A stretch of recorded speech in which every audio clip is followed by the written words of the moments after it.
and Callistogram. Well, good morning, credit controllers, cash foxes, and coffee clubbers. Let's kick off your Thursday. This is the 8th Credit Control Espresso in history. I'm Stefan, streaming live from Hamburg. And with me, as always, is Mark, founder and CEO of Callisto. Yeah, live from sunny Budapest this morning. Good to see everybody. Good. Number 8, and they said it wouldn't last. Okay, so let's start straight away with the funny side of life. Did you prepare any kind of joke? No, because I've been very busy this week. I started writing a book about, I'm very keen on glue. So I've been writing a book on glue, but I'm stuck on the first page. I'm not sure if you deserve this credit, but anyway. Come on, nobody else does this on a Thursday morning. It's worth a plaque. Yeah, I think there's some headroom. But anyway, let's talk about our March special, which is late payment. I'm afraid late payment will be something that's important through the entire year. But what's your view on late payment, Mark? Well, yeah, it's it's something that's always been around, and all the trends at the moment are showing that actually it's on the rise. It's increasing. So I think what we're sort of focusing on is we're looking at the ones really where to encourage companies who can pay to pay closer to when they should pay, right? But it's certainly on the rise. Yes. Yes, we covered that during the last two sessions, I think. Yes, so let's get to this new look and feel of Callisto. Maybe you noticed there were some changes regarding the logo. There is more. We will show you. So just a second.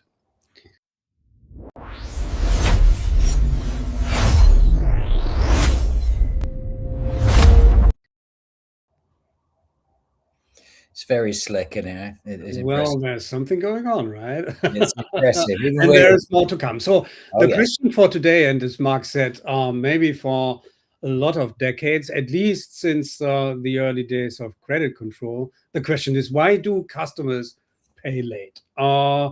And I think we covered that in one of our sessions this month already, that we split or differentiate between disputed invoices and invoices that are overdue without any reason. And maybe you remember that we said, well, if they are disputed, collections is not the right thing to do. You need to deal with the root cause. You need service excellence. You need to solve the root cause, right? So we will talk about the larger pillar here regarding the just overdue unpaid invoices. And what we will cover today is what are the top 5 reasons. And let's start with maybe any view from your side. What's the one of the top reasons? I think when we're talking about sort of increasing late payments, a lot of it really is naturally with smaller businesses. And one of those reasons is smaller companies just focus on their core business.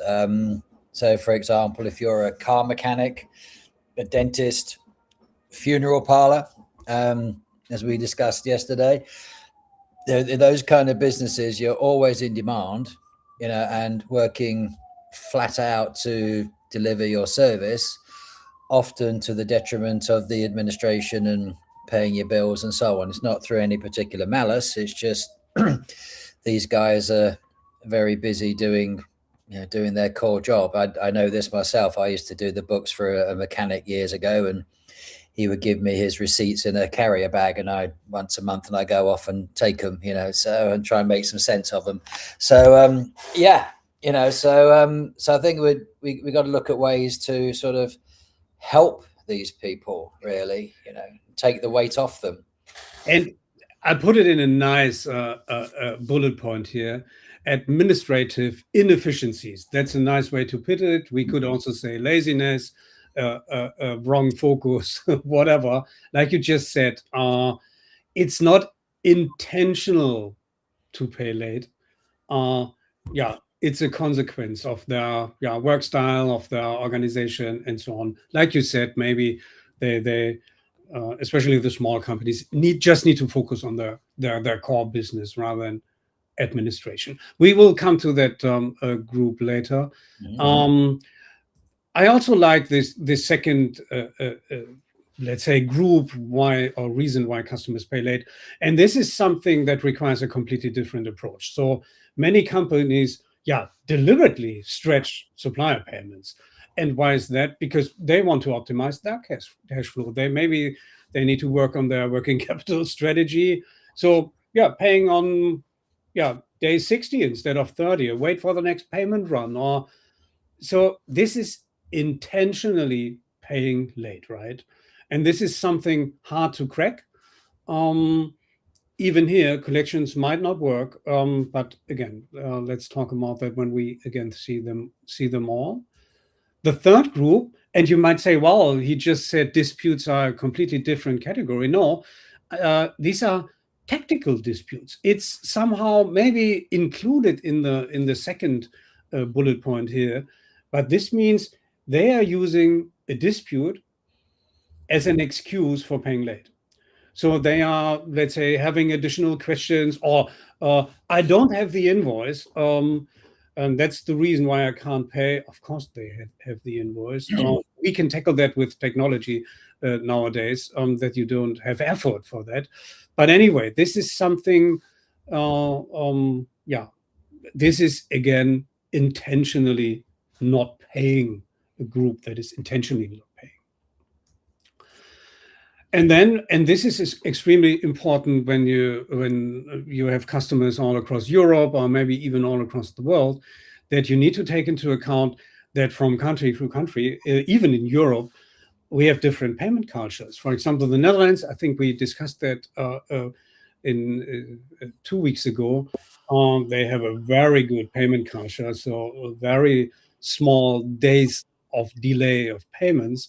And in other countries, the due date is more somehow the starting point of negotiation. So there are a lot of differences in Europe. Maybe from your experience, Mark, how do you see that?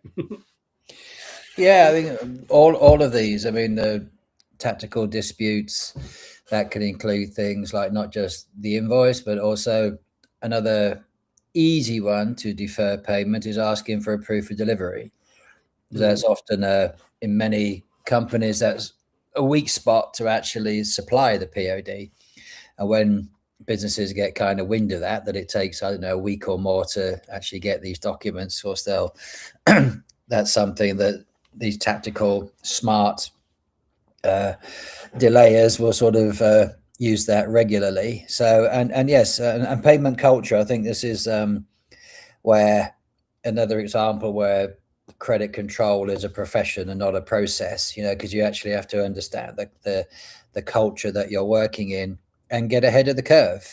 Like you said, Stefan, there are countries where the due date is the start point. And if you know that, then some of the solutions that we're talking about can to a large degree can offset that kind of maybe it's obvious that it does not make sense then to stretch the due date already, or the terms, because it will worsen things, right? But let's take a look at the fifth category of reasons here. Whenever there is financial stress, there are of course different levels of stress, or maybe even up to an insolvency risk. This could be a reason, and of course you need to deal with that in a different way. So if we again put them all together on one slide and differentiate between the ability to pay, so the customer's ability to pay, that's the x-axis here, and the intention to pay on the y-axis, then it's if we take a look on the left-hand side where we talk about low ability, so financial stress could be temporarily with a high intent to pay. Maybe you can solve that with a dialogue and plan how to, let's say, get out of this temporary financial stress. But if there's a low intention to pay as well, there might be, then then it's a different approach, right? They are not really open enough. In this category, I would see all the tactical disputes here, or not all, but some part of it. And if we go on the right-hand side here below, it's cash flow, working capital strategy that's prominent there, also tactical disputes, and the payment culture and negotiation terms. So they could pay if they had to, but they don't intend to pay. But most important is the upper right quadrant here. So when it's up to inefficiencies, there's a lot you can do. That's the low-hanging fruit, as they say, isn't it? The ones I'm not saying low-hanging. It's not easy to tackle, but you could do something about it. Because as we said last time, no, this is the wrong one. I like to show this one here. The best overdue, of course, is the one that never happens. So what we are trying to, finally show you is how you can prevent delay by design. And this is exactly what we will cover during our next credit clinic, which is already next week, Thursday, 8:30 a.m., where Tricky will tell about their experience and their solutions, how you can, by using autopay, have an extreme influence or impact on DSO, a positive impact on DSO. So if you haven't registered yet, please do so. And this brings me straight, I think, to our website, right? How? Yes. Let's do it, because we are really proud that we have a new website, and you see the new look and feel, color scheme changed a little bit, and this is how it looks like. And you will always see this now, from now on, this future-ready order-to-cash theme here, and it's really nice. Our team spent a lot of time, especially one team member spent a lot of time doing that. You know this guy.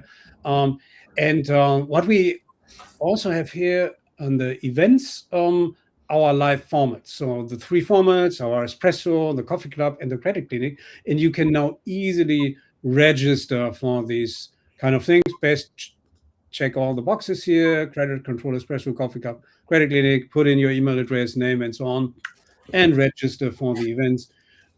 Because then you get an invite via email. Maybe conference, Mark? Do you want to it's 61 days now. 1 days to go. Only 30 tickets left available. And all these subjects that we're talking about in the Espresso, the Coffee Clubs, the Credit Clinics will be featuring more again at the conference. And you can actually meet some of the experts behind the initiatives, like the guys from Twicky that we're working with next week. They're coming to the conference in Budapest. So we're really digging deep into all the most essential parts of the credit controlled order to cash cycle. So please come and join us. We look forward to seeing you very soon. Great. So I think without any further ado, we are done, right? We are done. Yeah, almost bang on time again, within our 15 minutes. Yeah, it will be tight, but we can manage it this time to stay below 15 minutes. It's 14 minutes, 20 seconds. If you're not following us on LinkedIn, please do so. This is the link to our LinkedIn webpage. And thank you, right? Yeah. Thank you for watching. Looking forward. Thank you again, Stefan. And thank you, everybody, for joining us. And we look forward to seeing you next week. Take care. Next week, 8:30. See you. Bye. Bye-bye.